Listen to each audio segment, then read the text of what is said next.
Se inscreva no canal, ative o sininho de notificações e deixe seu like. Os vícios nos controlam tão bem porque mexem com os nossos sentimentos. O uso de certa substância ou de um comportamento adictivo proporciona prazer.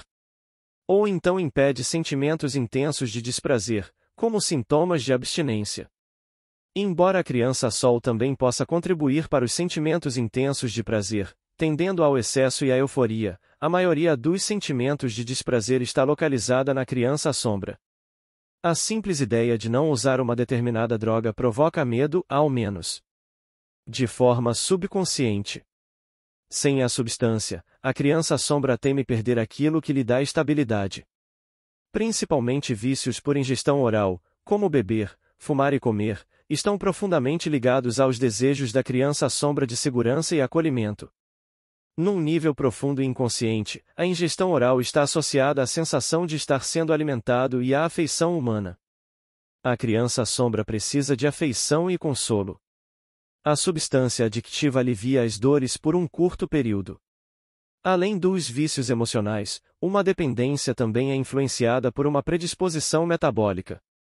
Dessa forma, o ciclo da dopamina de algumas pessoas é mais suscetível a vícios que o de outras. Além disso, recentemente foi comprovado que existem pessoas que eliminam a nicotina mais depressa, sendo assim muito mais suscetíveis ao vício em cigarros. O vício está ligado a diversos fatores, não sendo apenas assunto de crianças sombra tristes. Entre esses fatores, os principais são o hábito e a oportunidade. Para se livrar de um vício, é preciso ter muita força de vontade. Isso significa que o adulto interior precisa ser forte, pois a vontade é da sua área de competência. Contudo, esse é um assunto que dá muitas voltas pelo fato de que a vontade do viciado na maioria das vezes é ditada pelo vício. A pergunta que não quer calar é: como o adulto interior pode ter influência sobre a própria vontade? Afinal, experimentamos nossa vontade como uma espécie de acontecimento. Por exemplo, acordamos um dia e decidimos: agora vou parar com o doce, com o cigarro, com a bebida, terminar o relacionamento, etc. Mas de onde vem essa vontade repentina? Por que ela não veio antes? E o mais importante, quanto tempo ela vai durar?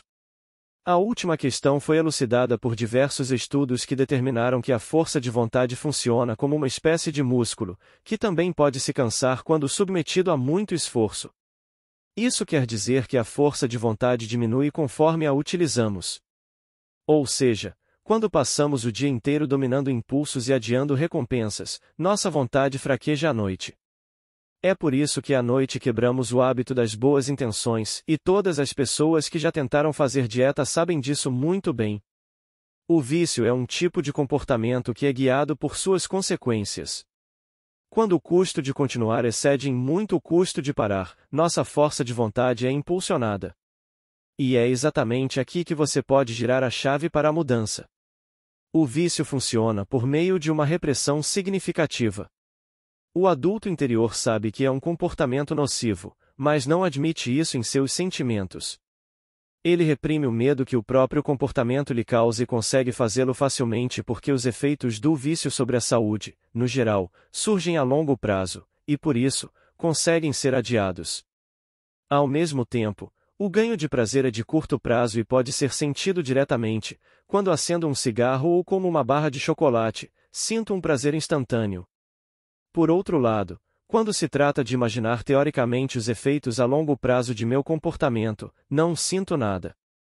Entre tudo que sentimos está também a sensação de estar vivo, e nesse sentido, para cada vício existe uma sensação dessas que todo viciado ama. Quanto mais tempo o vício durar, mais abrangentes se tornam as conexões neuronais desse sentimento vital. No entanto, para um comportamento alternativo, o cérebro quase não apresenta caminhos neuronais, então, se existe uma imensa via expressa de informações disponível para o comportamento adictivo, só existe, se é que existe, uma trilhazinha estreita para o comportamento contrário. É por isso que o viciado não consegue nem ao menos imaginar viver sem sua droga. O que dificulta superar o vício é que é preciso parar com certo tipo de comportamento. Não fazer algo é muito mais difícil do que fazer algo. Não fazer geralmente exige muito mais de nossa força de vontade, porque é uma tarefa ininterrupta. Se eu quero correr meia hora todos os dias, só preciso de força de vontade suficiente para essa meia hora, e para trocar de roupa antes. Já não fazer algo me custa o dia inteiro de força de vontade. Então, se quero encontrar uma maneira de largar o vício, é necessário agir em diversas frentes. Preciso aplacar meus medos mais profundos, ou seja, confortar a criança sombra. Preciso transformar minha postura perante a vida, com a ajuda da criança sombra e da criança sol, e consequentemente preciso fortalecer meu adulto interior. As seguintes medidas ajudam a ampliar a trilha e transformá-la numa via expressa. 1. Mergulhe dentro de si e pergunte à sua criança sombra por que ela precisa do vício. Como vimos, o vício está muito ligado aos sentimentos de conforto e acolhimento ou ao medo. Medo do fracasso, medo do abandono, medo do declínio e da morte.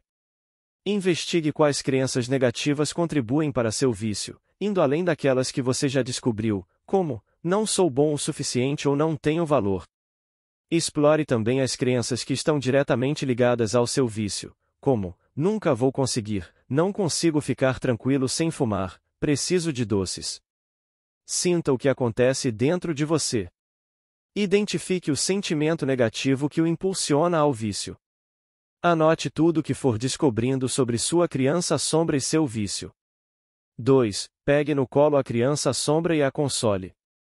Diga-lhe que você entende seus medos, mas que eles não vão diminuir se vocês comerem, beberem, fumarem ou trabalharem demais. Diga-lhe que você, o adulto interior amoroso, vai estar por perto quando ela precisar e que nunca vai abandoná-la. Encoraje-a dizendo que vocês vão conseguir.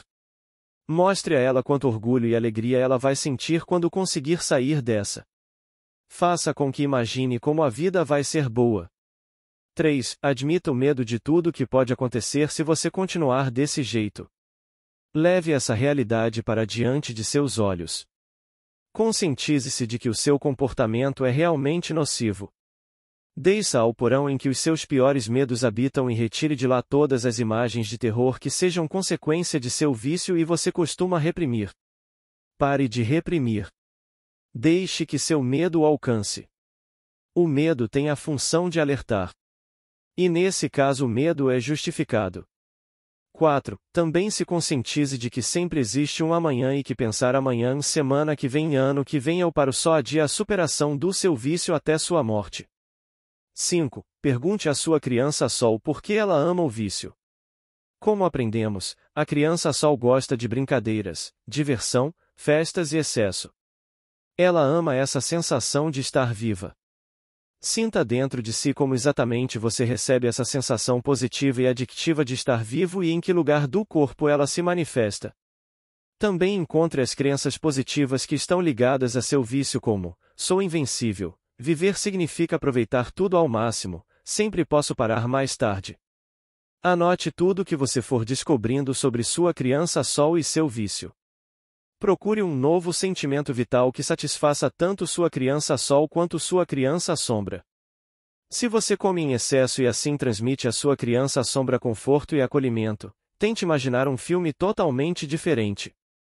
Imagine, por exemplo, que está numa ilha caribenha e só se alimenta de frutas, verduras e peixe fresco. Com todos os sentidos, experimente como é bom esse sentimento vital transmitido pelo calor, pelas cores e pela comida leve. Sinta como é ser leve e flexível. Crie em sua mente novas imagens que abarcam seus novos hábitos alimentares. E sobretudo sinta como é bom. Em sua imaginação, mergulhe nesse novo sentimento vital. Vale lembrar que nosso cérebro não vê tanta diferença entre realidade e imaginação. Se você equipar sua mente com um bom cinema para mergulhar num novo sentimento vital, vai abrir o primeiro espaço para uma nova via expressa de informações. Se quiser parar de fumar, você pode imaginar que está numa linda floresta, que você e ela estão conectados, que você respira o ar puro. Outra bela imagem é imaginar que estava nadando no mar e agora está deitado na areia morna, recuperando o fôlego e recarregando as energias ao sol. Você ficou tão sem fôlego que dentro da sua cabeça, fumar nem é uma opção.